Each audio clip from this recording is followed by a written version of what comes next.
Who do you trust with your future? Your spouse, maybe. The one you built a home with. The one who promised forever. But what if I told you that sometimes the person you trust the most is the one who silently robs you of everything? What if I told you my wife wiped out our son's college fund and ran off with her boyfriend? And what if I told you our 10-year-old son saw it coming before I did? My name is James. I'm 38. I work in IT security. Long hours, quiet demeanor, not much of a risk taker. I like order. I plan things out. You'd think someone like me would have seen the warning signs, but I didn't. And maybe that's what hurts most. I met Claire at a work function. She was working for a non-profit. Bright, disarming smile, that sort of effortlessly warm presence that makes you forget to blink.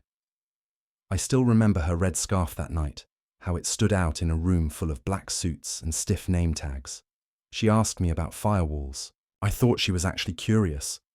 Looking back, maybe it was just bait. We got married 3 years later, bought a modest 2-bedroom home, had a son, Dylan. He was everything to me. I used to joke that he came out with a spreadsheet in hand. He was so neat, so observant. He'd line his toy cars by color and model, label them with masking tape. I thought it was adorable. Claire didn't always agree. She'd roll her eyes and call it weird. Said it made him too serious for a kid. I brushed it off at the time. I thought maybe she just didn't get him yet. Not like I did. But looking back, that was one of the first cracks. We didn't fight much, at least not loudly. Claire preferred the kind of distance that looks polite on the surface, but feels like ice underneath. I chalked it up to stress, or work, or the fact that being parents just changes things.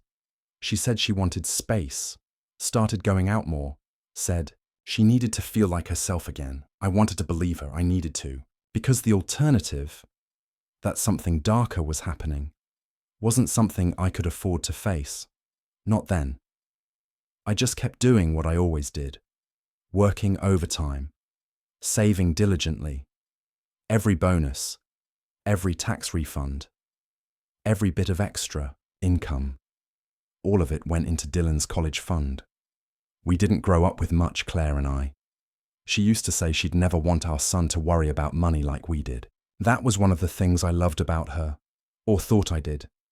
The account was in both our names. That was the first mistake. I remember the morning I found out. It was a Saturday. Claire said she was going to visit her sister out of town, Dylan, and I stayed home. We made pancakes. He insisted on putting blueberries in them, because they're brain food. He was 10. That same afternoon, I logged into our joint investment portal to move some funds around.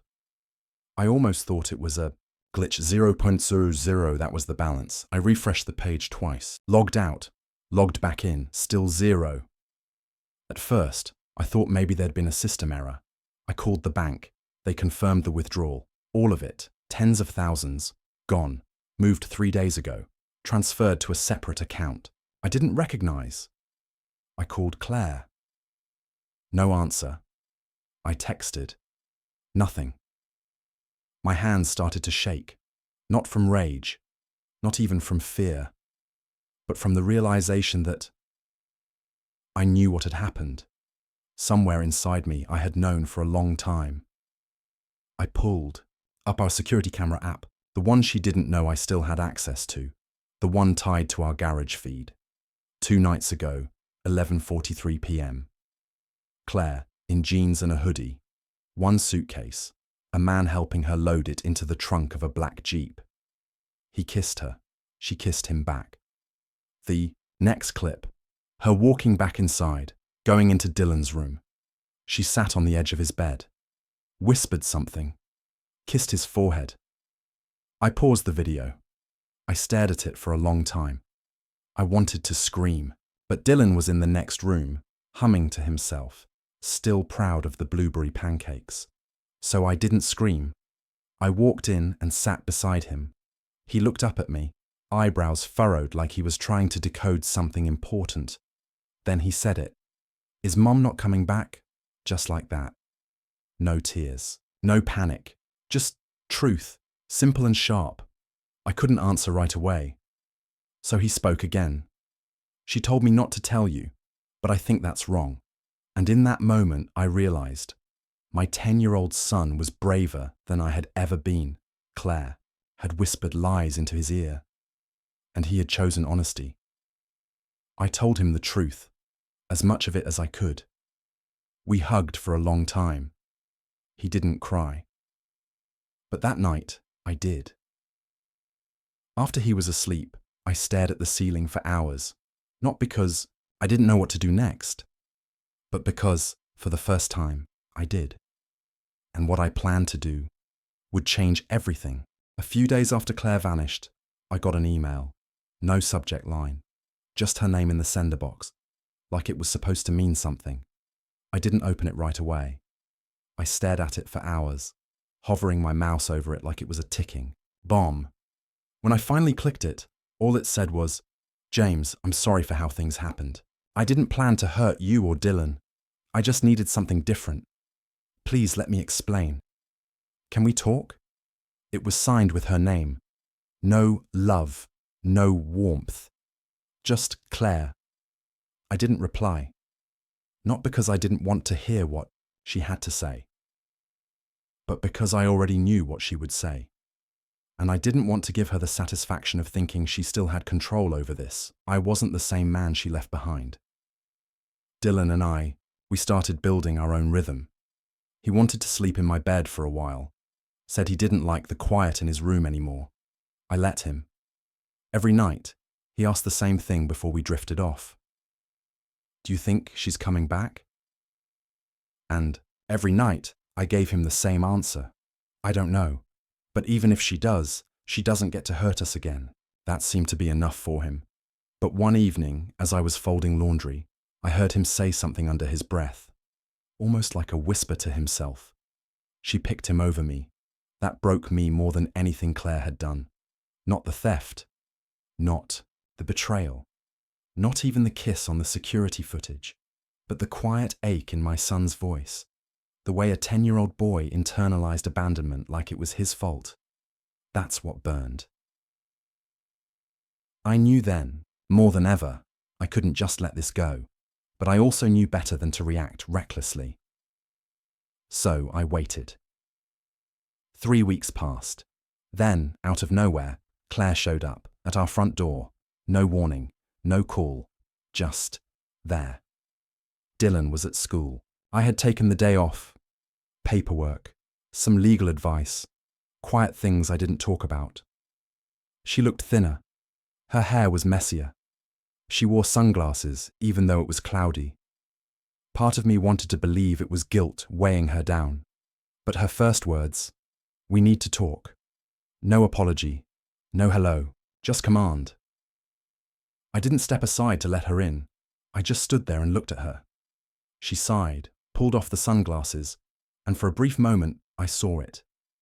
A flicker of vulnerability. Or maybe it was just acting. Hard to tell anymore. "James, I messed up. I know that. But it wasn't what you think." I tilted my head. "You emptied our son's college fund. What should I think?" She looked down. "It was a mistake. I got caught up. Damien, he made it sound like we'd make it back. He had this business thing, and I thought..." I held up a hand. "You thought?" "Claire, that money was for Dylan, not for your boyfriend's get-rich-quick scheme." Her face twisted like I had struck her, but I stayed calm, even, detached. "I came to make things right," she said quietly. "With what?" I asked. "An apology and a Starbucks gift card?" She flinched. "James, I want to be part of Dylan's life. I didn't mean to leave him out. I wasn't thinking clearly." I let silence hang between us. Then I asked something simple, something precise. "Where's the money?" She hesitated, shifted her weight, looked everywhere but my eyes. That was all the answer I needed. I nodded once. Then I stepped outside and closed the door behind me. "You don't get to walk back in and pretend this is fixable. Not until you're honest. And not until you fix what you broke. She started to cry. Not sobbing. More like forced tears. The kind you squeeze out when you're losing leverage. I waited. When she realized it wasn't working, she dropped the act. You think you're so perfect, she hissed. You work all day, come home tired, act like this model father. But you ignored me, James. For years. There it was. The justification. The rewiring of history to make betrayal look like a consequence instead of a choice. So you stole from your son. She looked stunned. Maybe no one had said it to her that plainly before. You made a mistake, I said. But don't stand here and expect a hug for it. She walked away, not storming off, just quietly. Defeated. For now. I didn't follow. But I did call someone. Her name was Leah. Lawyer. Friend. The kind that remembers everything you don't want to think about, like legal account access, asset tracing, and co-ownership loopholes. I had already told her about the withdrawal weeks, earlier, but now it was time to move. Claire thought this was just about emotions. Regret. Maybe forgiveness. She didn't realize I'd already started the process to recover the money. She also didn't know what I had found in her emails. That Damien wasn't just her boyfriend. He was also under investigation. And Claire was now tangled in it too. But I said nothing. Not yet. Let her feel like the door was still slightly open. Let her think she still had a foothold.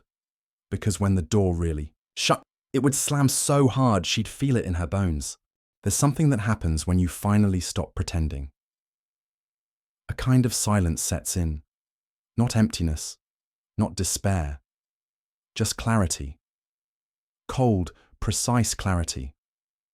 I used to be the man who forgave too easily, who rationalized bad behavior to keep the peace, who told himself that love meant understanding, even when it hurt. But after Claire walked out on us, after she drained our son's future into her lover's fantasy, I stopped being that man. I didn't get angry. I got focused. And that scared her more than anything. The next few weeks were quiet. On the surface. Claire called once or twice, left voicemails, soft, regretful tones that sounded rehearsed. Just wanted to check in on Dylan, she said. I miss him. Not, I'm sorry. Not, how can I make this right? Just nostalgia dressed up as virtue. I didn't let her speak to him. Not because I was vengeful, but because I was protecting him. From more confusion. From more promises made by someone who didn't deserve the privilege of being believed. Meanwhile, Dylan was changing, not in ways you'd expect. He wasn't bitter. He didn't act out. He just matured, too fast. One night, he was doing his homework at the kitchen table and looked up at me. Dad, when people leave, do they always want to come back? I asked him why he asked that. Because if she does, I don't think I want her to. 10 years old. And already wiser than most adults I know. I didn't promise him she wouldn't come back, but I did promise that if she did, it would be on our terms, not hers. That night, I finalized a few more steps with Leah, my attorney. She'd traced the account Claire moved the college fund to, and though it was cleaned out fast, we found a lead. Damien had opened a shell company in another state. It had no employees, no clients, no services. Just a PayPal merchant account and a string of promises. We froze the remnants of the money. It wasn't everything, but it was enough to start. Claire still had no idea we were onto her. I began rebuilding. The college fund, this time in a private custodial account. Sole access, protected, and I didn't use a cent from the recovered money. That account would sit there like a sealed vault. Dylan would never know what had happened, only that his future was safe again. And still, I waited, because I knew Claire wouldn't go quietly. And right on cue, one Sunday afternoon, I got a knock at the door. Not from her, from Damien. He showed, up like a character from a bad crime show. Overpriced cologne, fake confidence, that stupid smug grin people wear when they think they're 2 steps ahead. We need to talk, he said. Before I could even shut the door, I didn't invite him in, but I didn't slam the door either. I just stared at him. "Look, I don't want trouble," he said quickly, hands raised like he was the innocent one. "Claire said you were making threats, legal stuff. We just want to work something out, all right?" I said nothing. Let the silence do the talking. He shifted uncomfortably. "Okay, look, maybe we made some bad calls. Maybe we moved too fast. But Claire's been a mess. She feels terrible. She wants to make amends." "Is that why you're here?" I asked. "To deliver her regret in person?" He hesitated. "You can't win this, man," he muttered. "It's just money." And there it was. The sentence that told me everything I needed to know about him. It's just money. That fund was never about dollars. It was about what it represented. Sacrifice. Hope. A better future for someone I loved more than anything. But for Damien, it was just a chip in the game, so I smiled, calmly. The kind of smile that comes when you've already placed every piece on the board. "Good to know," I said, "because soon you'll realize it was never about money for me either." I closed the door. Leah filed the civil suit 2 days later. Asset seizure, fraudulent transfer, coercion. The paper trail was long and precise. Claire was listed, Damien too. Their names together, linked forever on court documents. Claire called that night. I didn't answer. She texted, "You didn't have to do this. We could have fixed things." I stared at those words for a long time. We could have fixed things. They always think you'll take them back, that your quiet means weakness, that your forgiveness is infinite. But this wasn't silence. This was strategy. Because the truth is, I didn't need revenge. I needed consequences. Some people confuse silence with surrender. Claire was one of those people. In her mind, the fact that I hadn't screamed, blocked her number, or thrown her name through the mud meant I was still broken, still hoping, still waiting. But silence isn't always weakness. Sometimes it's calculation. And what Claire didn't realize was that, while she was sleeping next to a man who promised dreams he couldn't deliver, I was already preparing to take everything back, piece by piece. After the civil suit was filed, things moved quickly. Leah had already collected bank records, email correspondences, even text messages from Claire's old cloud backup. That's the thing about digital footprints. They never really vanish. And when you're someone who spends their days in cybersecurity, well, let's just say I knew where to look. We found a message she sent to Damien just 2 days before she transferred. "The funds out of our joint account. Once the money clears, we can disappear for a while. James will be too embarrassed to make a scene." Too embarrassed. That one stuck with me. She wasn't just planning to steal from her son. She was banking on me being ashamed of it. She thought I'd take the hit quietly because I always had, but not this time. Meanwhile, Dylan was doing better. He started sleeping in his own bed again, got back into his books. I noticed he was drawing again too. Little stick figures with capes, fighting monsters. He handed me one and said, "That one's you, because you didn't let the bad guys win." He didn't know everything yet, but somehow he knew enough. I couldn't afford to let him down, and I wouldn't. A week after the lawsuit was filed, Claire sent me a letter, handwritten. I hadn't seen her handwriting in years, not since she stopped leaving notes in my lunch bag back when things were different. The letter was 5 pages long, full of everything she should have said months ago. Regret, explanations, half-hearted justifications, even nostalgia about the time Dylan was born, about the way I used to read to him at night while she stood in the doorway and listened. I read it once, then I put it in a drawer, because no amount of ink could erase what she'd done. The letter ended with this: "I don't expect forgiveness, but I hope one day you'll understand. Maybe we were both just tired. Maybe we both gave up." She still didn't get it.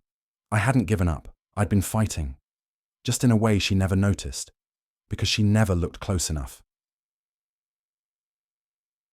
Few days later, we were summoned for mediation, court mandated. One last chance to settle before things escalated. I wasn't sure she'd show, but she did. She walked in alone. Damien wasn't there. Her eyes looked darker, tired, puffy. Her hands trembled when she folded them in her lap. I almost felt sorry for her. Almost. She didn't speak first. I did. You owe Dylan an apology. Not me. Dylan. She looked startled. By that? He's just a kid, she said softly. He'll forget. That was when I leaned forward, calm as ever. He won't. And neither will I. The mediator cleared his throat and began reading through the claims. Misappropriation of shared assets, fraudulent financial behavior, breach of fiduciary duty. I watched her expression shift with every charge. Shock, denial, panic. She hadn't read the full filing. Or maybe she just didn't believe I'd follow through. When they mentioned the email we found, the one about disappearing, she actually gasped. Her voice cracked. James, you went through my emails. I didn't answer. Because this wasn't about her anymore. It was about accountability. The mediator offered a deal. Partial repayment, no admission of guilt, joint therapy for Dylan's sake. I refused. Not out of spite, but because therapy wouldn't erase what she did. And money returned under pressure wasn't restitution. It was survival. I wanted her to feel what Dylan felt. What I felt. The weight of being abandoned, the shame, the betrayal. I stood up. We'll see you in court. As I walked out, she called after me. What do you want from me, James? I paused. Just long enough for the words to sting. I want you to understand what it feels like, to be treated like you don't matter. And then I left. Outside the building, it started to rain, just a drizzle, but cold and sharp. I stood under it for a moment, eyes closed. Then I got in the car, drove home, and made dinner with Dylan. Chicken nuggets and broccoli. His favorite. He told me about a math quiz he crushed. He showed me a new comic book he was drawing. And before bed, he said something that stopped me in my tracks. Dad, I think I like life better now. I asked him what he meant. It's quieter, but it's safe. And that was all the confirmation I needed. I didn't need revenge, but I wasn't done. Not until Claire and Damien were left with nothing. Not out of hate, but because they needed to learn something they clearly never had. Consequences are only cruel to people who thought they'd never face them. When you want justice, you don't rush. You wait. You watch. You let the people who wronged you get comfortable. Let them believe they've outrun the consequences. And then you show up with the truth. Claire and Damien thought mediation was the worst it would get. They left that room shaken, sure, but not destroyed. They had no idea what was coming, and I didn't raise my voice. I didn't threaten them. I just let the process play out. Cold, professional, and public. Leah filed for a formal evidentiary hearing. The suit transitioned into open court. Now it wasn't just legal pressure. It was reputation, public records, testimony, discovery. And that was when Damien made his first big mistake. He mocked it online.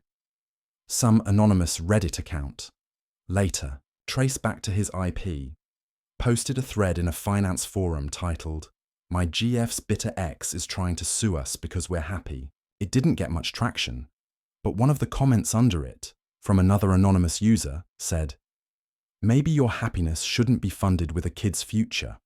I saved the screenshot because the internet never forgets, and neither do I. Meanwhile, Claire stopped responding to court notices. Her lawyer tried to delay, tried to negotiate behind closed doors, but we had enough now. Emails, transactions, even the post-dated contract Damien forged to try to make it look like Claire was investing in his company, not laundering money. Leah smiled when she saw it. "They're amateurs," she said. But I wasn't laughing. Not yet, because this was never about humiliating them in court. It was about making sure they never did this to anyone else again. Then came the deposition. Claire showed up late, wore all black. No makeup. Her hands shook when she signed in. I stayed calm. I didn't even look at her. The court reporter asked her to swear in. She hesitated. I could see it all over her face. She hadn't realized how real this was. That this wasn't just about broken hearts anymore. This was about fraud, theft, intent. She tried to deflect at first, said she didn't remember transferring the money, said Damien handled most of it. But when Leah showed her the emails, the bank statements, the time-stamped messages, she cracked. It wasn't supposed to go this far, she whispered. Then she looked up, directly at me, and for the first time, I saw fear. Not the fear of getting caught, the fear of being exposed. Because this wasn't just about money anymore, it was about the kind of person she'd become. And now the whole system could see it. 2 weeks later, Damien got a visit. Not from me. From state financial fraud investigators. Turns out, someone, not naming names, had tipped off the Department of Consumer Affairs about his little startup. Turns out, it wasn't just my son's college fund he'd used to float it. There were others. 2 women, 1 elderly man, 1 single mother. They came forward after seeing his name in a local news story about pending civil litigation. Funny how sunlight works. By the time the investigators were done, Damien was facing possible criminal charges, wire fraud, misrepresentation, operating a business without a license. Claire tried to distance herself. She fired her lawyer and emailed me directly. The subject line said, "Please, James, that's all." Inside, the message was short. "I know I don't deserve it, but I need you to know I never meant to hurt Dylan. I was stupid. I thought I could escape something in myself. I don't even love him, not Damien, not anymore.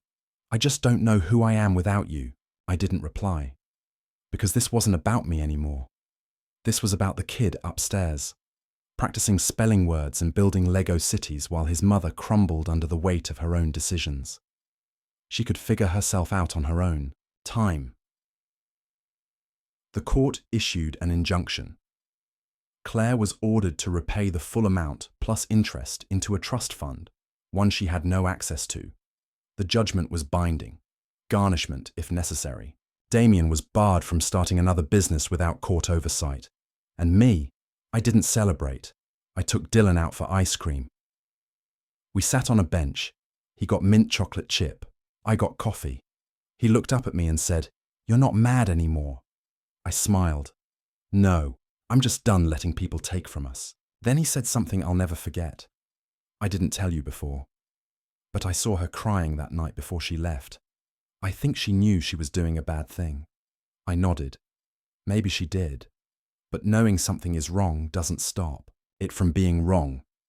He thought about that, then quietly said, "I'm glad you didn't let her win." And that was the moment I knew. I didn't just protect his future. I taught him what it means to stand for something.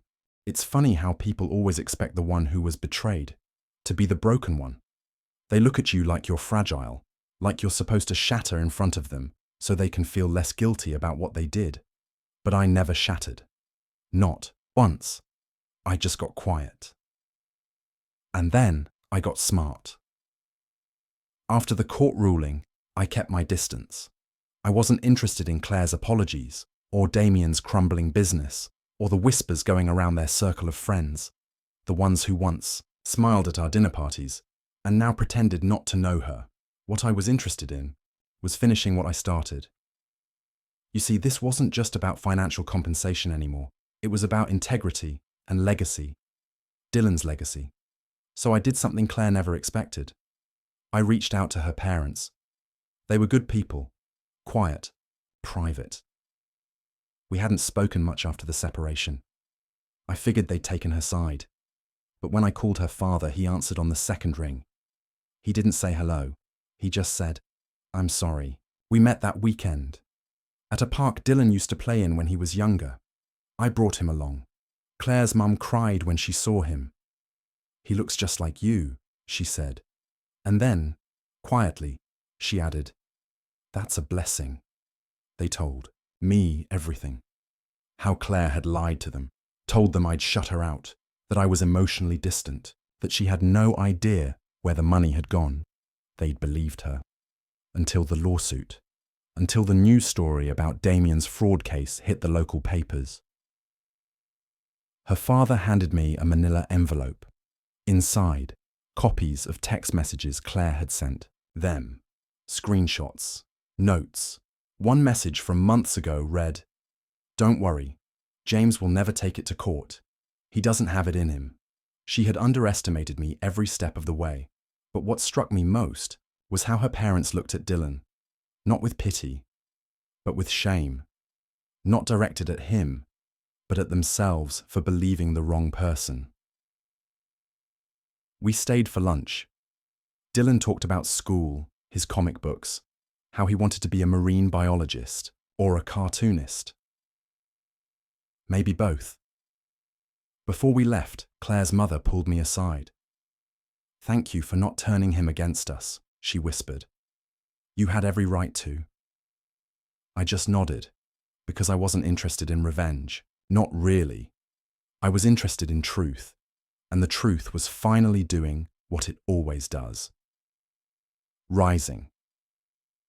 2 weeks later, the final blow came, but it didn't come from me. It came from Damien's former business partner, who'd filed a separate lawsuit against him for breach of contract and defamation, and in that deposition, Claire's name came up again. But this time, not as a passive participant. This time, she was listed as an active co-conspirator. See, it turns out she'd been helping Damien solicit investors behind the scenes, using her name, her non-profit connections, and her false identity as a co-founder. She even signed at least 3 contracts. Suddenly, she wasn't just a bad wife, she was potentially complicit in a criminal scheme. She tried to claim she didn't know what she was signing, but by now, nobody believed her. Not the courts, not her friends, the ones who stopped replying to her texts. Not even her parents, who quietly removed her from their will and placed a college trust directly under my stewardship for Dylan. And maybe worst of all, not Dylan. He didn't hate her. I think that would have been easier, honestly. He just stopped asking about her. Stopped waiting, stopped wondering. One night, I found him writing something in his notebook before bed. He tried to close it when I walked in, but I saw the first line. People who leave don't always come back, and maybe that's okay. I tucked him in and kissed his forehead. He smiled and said, "Dad, we're going to be okay, right?" I nodded. We already are, because by now, the damage was done, but so was the healing. Claire's name would remain on those legal documents for a long time. Damien's case would likely end in court-ordered restitution and probation, if not jail time. But none of that mattered as much as the look on my son's face when he opened a letter from the New College Trust, with his name on it, in bold, a new start, with no strings, no lies, no ghosts. I didn't respond to Claire's last email. I didn't attend the final hearing. I didn't need to, because they were already unraveling, publicly, painfully, and permanently, and I was done waiting for them to realize it. When storms finally pass, they leave behind silence. Not the kind that's heavy or hollow, but the kind that feels earned. We'd survived the chaos, the betrayal, the lawsuits, the heartbreak, and in the end, what was left? Just me and Dylan. A house quieter than it used to be, but warmer, safer. I used to wonder how I would explain all this to him when he was older, how I'd put into words what his mother did, why she left, why she didn't come back. But I don't wonder anymore, because the truth, the real truth, doesn't need explaining. It shows up in how you live, in what you protect, in what you choose not to become, even when the world hands you every reason to turn bitter. Claire never went to jail. She settled most of the legal issues with fines, asset forfeiture, and restrictions on her financial activity. Damien got hit harder, lost his fake business, his reputation, and, eventually, her. She left him too.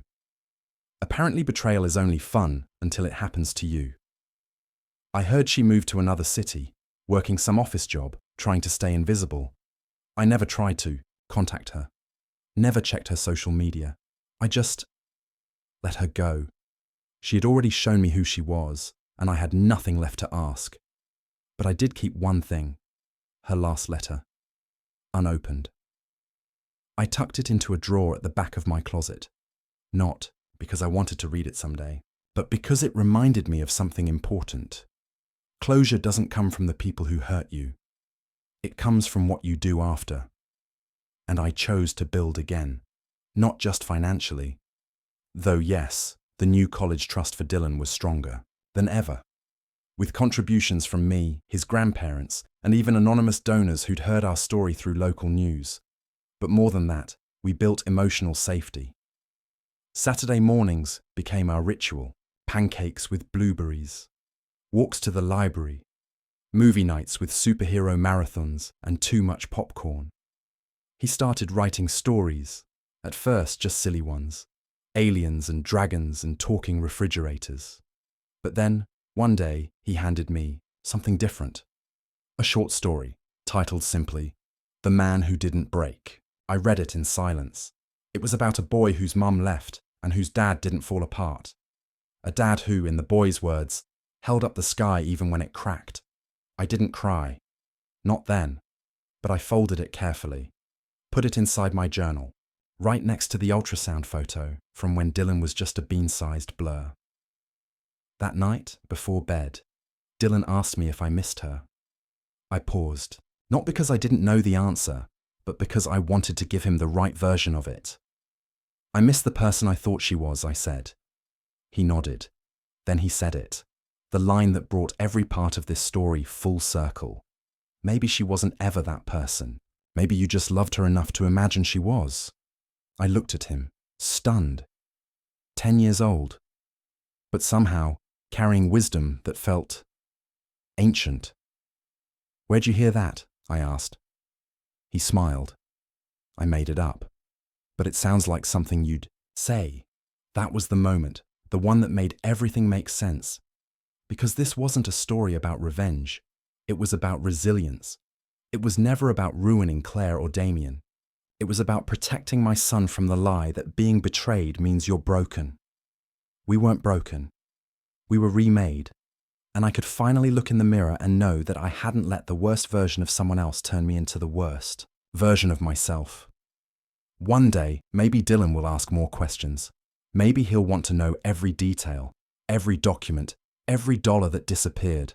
Or maybe he won't need to, because he saw what mattered. That when people hurt you, you don't hide. You don't lash out. You rise, quietly, with dignity, with truth. And that's the story I'm passing on to him. Not the story of a cheating wife, but the story of a man who didn't let betrayal steal his heart.